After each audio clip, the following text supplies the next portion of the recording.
What's going on, guys? Carmine here, and I just got done watching the third episode of Season 6, and I gotta say, I did enjoy the episode. Now, some parts of it were good, while other parts were a little off for me. This episode was far more interesting than Episode 1, but not as grand as Episode 2, and that's to be expected. Not all of them can break the internet like last time, which is understandable. Some of you have said through Facebook and Twitter that this was the worst episode ever, and many parts had you yawning, and I just don't see that.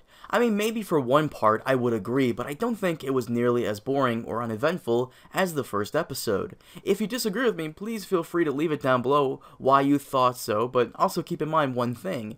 Every episode can't blow you away. I would love for that, but it will also be a little overwhelming. We need the calm before the storm, then the aftermath, where everyone picks up the pieces and prepares for the next one. I think this episode was a good aftermath from what we got last time, and it nicely continues some of the storylines that were in episode 1 and 2. But I'll explain what I mean. Let's get to it.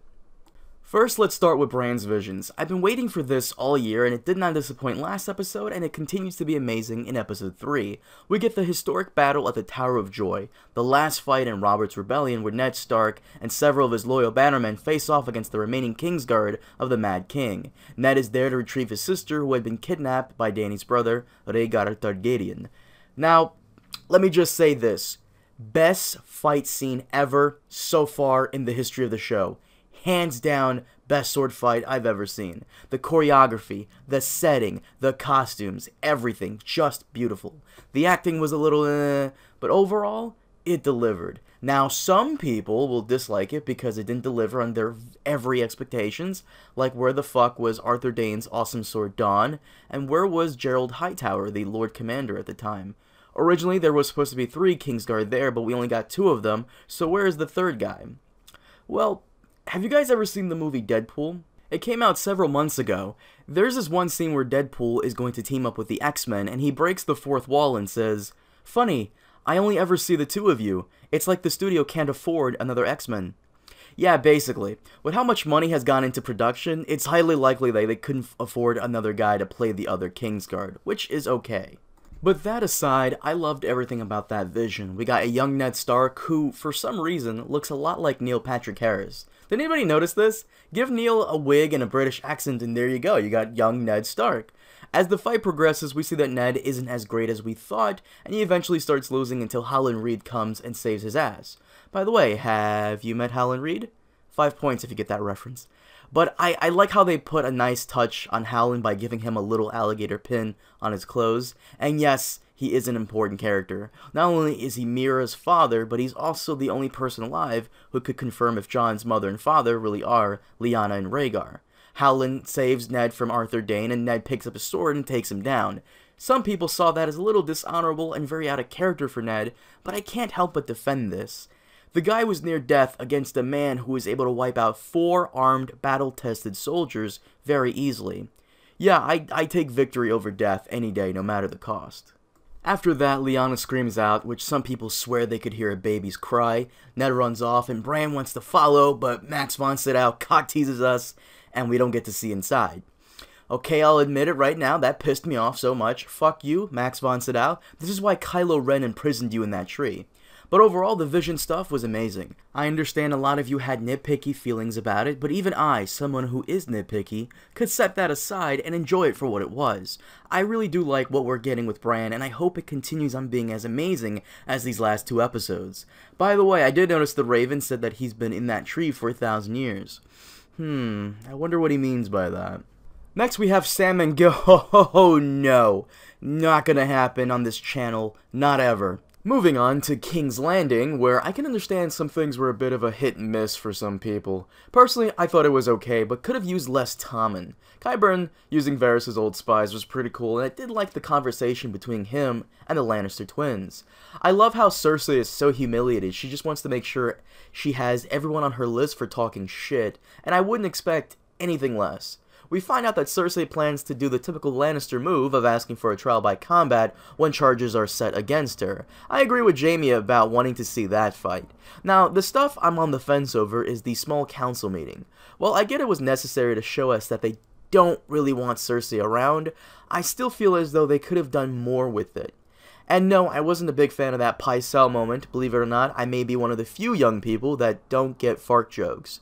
Now, that last King's Landing scene with Tommen and the High Sparrow did feel a bit boring, and I found myself using this as my bathroom break. I missed most of it, but my assumption was correct. Tommen was played once again like a fiddle. He was trying to make his best "I am the king" face, but the High Sparrow just plays him down and basically talks to him like a child. I get Tommen is supposed to be the weaker one here, but it happens so often he's starting to look like an old pair of used shoes with how badly this trope has worn out. King's Landing this episode was a mixed bag for me, and I hope this isn't the case for next episode. I feel like a lot of the time wasted with some of these scenes could have been used elsewhere, and that has always been a problem for the show. Wasted time that could have been used to give us something with Bran or Jorah and Daario, who have barely gotten any screen time at all this season.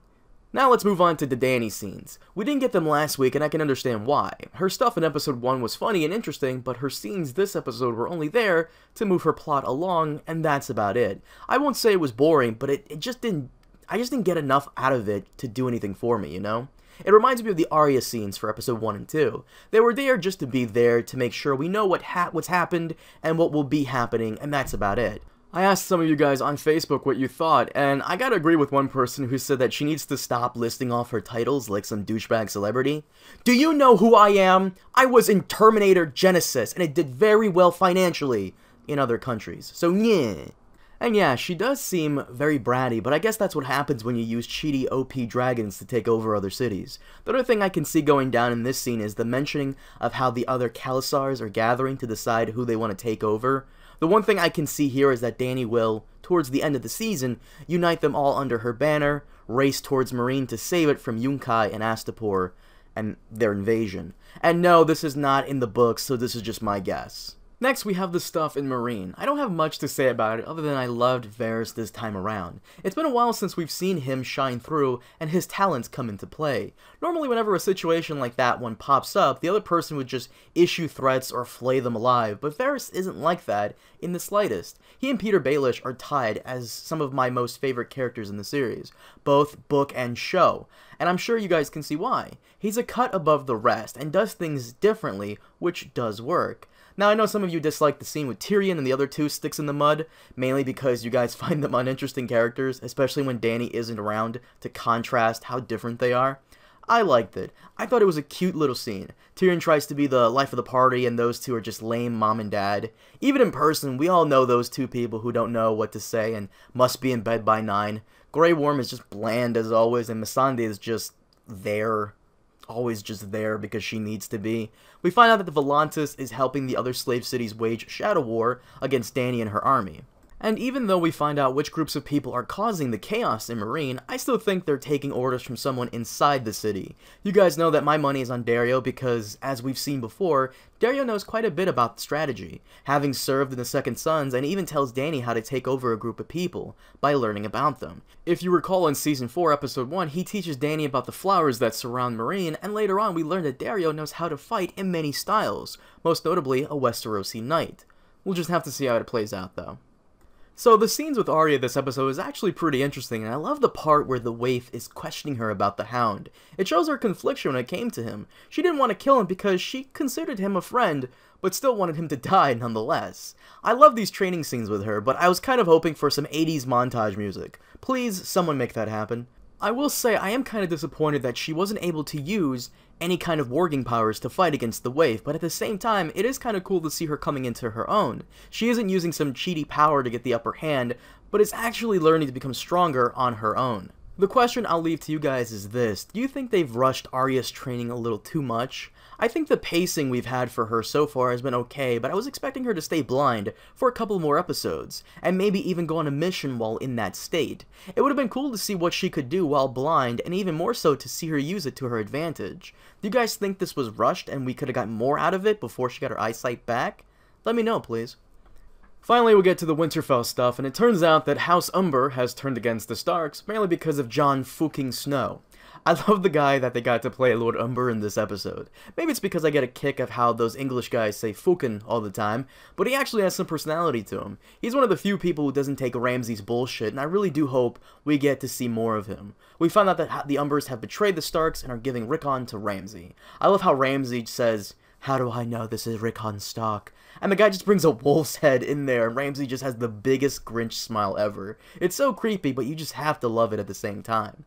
Now, what really gets to me is how this kid has been away for 2 seasons, and he finally comes back to probably just die off. It's starting to feel like Game of Thrones is just rushing the deaths of some of its characters, and I really don't want those 2 to go down so easily. We've heard rumors that towards the end of the season, Ramsay will kill 2 characters that the audience knows very well. My money was on Roose Bolton and his wife, but that has already happened.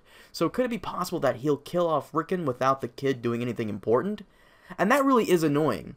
We all thought that Rickon may have some grand importance in the end, but it may not be the case in the show. Other than the Umbers handing Rickon over to Ramsay, not much was going on, but that's expected. Ramsay had a big day last week, so I didn't expect much out of him this week, but I'd still enjoyed it. And last we come to Jon Snow. It picks up right where episode 2 left off. Jon is back, his stab marks are still there, but he's definitely back, and you can tell that he's all shaken up over it. One of the things I've noticed on television is that whenever a character is brought back, they're usually asked what they saw when they died, and a lot of the times the person responds with, nothing, or I just saw darkness. I've noticed this, and I wonder if this is just something television writers love putting in there because they're trying to be as neutral as possible. Either that, or Jon Snow didn't accept Jesus Christ as a Lord and Savior before he died. Jon gets up and walks outside for Tormund to deliver the best line in the entire episode. I saw your pecker. What kind of god would have a pecker that small? Jesus. Coincidentally, it's the same thing my girlfriend said to me before I deflated her.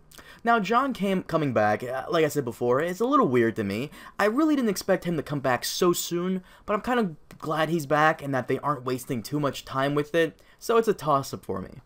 Beric Dondarrion has said that every time he's been brought back, he loses a piece of himself, and I was looking the entire time to see if Jon would have the same thing. It may not be as severe as Beric's, considering he was brought back multiple times, but you can tell something with him is a little off, especially towards the end when he quits his position as Lord Commander. But before that, we get to see the fates of those who betrayed Jon Snow. Now I noticed 2 things. The first is that Alliser Thorne turned out to be a great character than we gave him credit for. In my previous Q&A video, I talk about how he could never support Jon, even if he turned out to be a Targaryen, because if you don't know, Thorne was a Targaryen supporter before his life in the Night's Watch. I spoke about how Thorne has left his previous loyalties behind and focuses only on his new family, and it shows, especially in his final moments. Thorne is loyal only to the Night's Watch and didn't betray Jon because he hates him, he did it to save the Order. The second thing I noticed is that Olly didn't get any speaking lines these past 3 episodes, and I'm sure some of you are okay with that.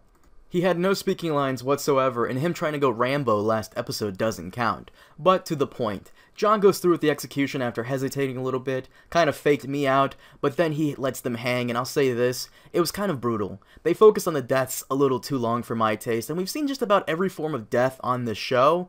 I don't know, maybe it's just me, but the hanging is just not a pretty sight. After that, he hands Ed his Lord Commander's cloak and resigns, saying his watch has ended. It was a sad moment, but more in the realm of somber. It was very somber.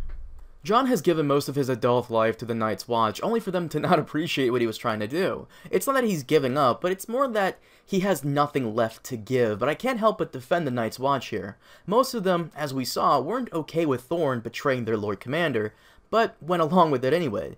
Jon feels a little betrayed here, but at the same time, he's done his job. I knew for a fact that he would leave the Night's Watch, and I'm sure some would argue that he'll use a loophole to get out of it. He gave his life to them, and they took it.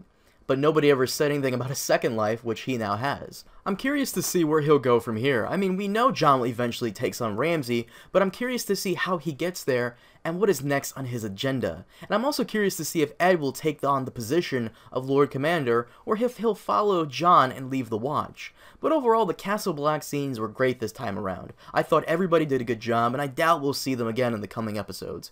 Maybe again towards the end of the season when the White Walkers invade, but I just hope Ed isn't around when it happens. Now, I really did like this episode. There were some things that I thought didn't belong or were just too slow, but it was still a good episode nonetheless. Better than episode 1, that's for sure. A lot of you guys felt like this week was a bit boring and nothing major happened, and like I said, that's to be expected. We got major bombshells last week, and I didn't think it would continue on this week. This episode needed to address the aftermath of last week and move the plot forward for many characters, such as Jon, Dany, and Arya. I still wanted to say how much I love the Arthur Dayne fight. Oh my god. No wasted movements, no silly dance moves that we saw in Star Wars Episode 1 with Darth Maul. Pure carnage was dealt out, and it was great. That was one of those things where the show did something a little different, but their change makes up for it immediately when things start going down. I liked it, and it serves as a perfect example as to how good these changes can be if done correctly. And, just like last week, I want to give a shout out to someone who I think deserves your attention in the Thrones community, and this time we have a YouTube channel, the GOT Academy. Now, I've known these guys for a year, and their channel focuses a lot on Game of Thrones in relation to actual historical events and people, and I think they've done a great job so far, and they're pretty funny too. I'll leave a link in the description below if you want to check them out, and if you do, subscribe to their channel and tell them Carmine sends his regards. Guys, I want to thank you all so much for watching. It means a lot to me, and if you enjoyed the video, make sure to hit that like and subscribe button for more. I'll see you all next time. Have a good one.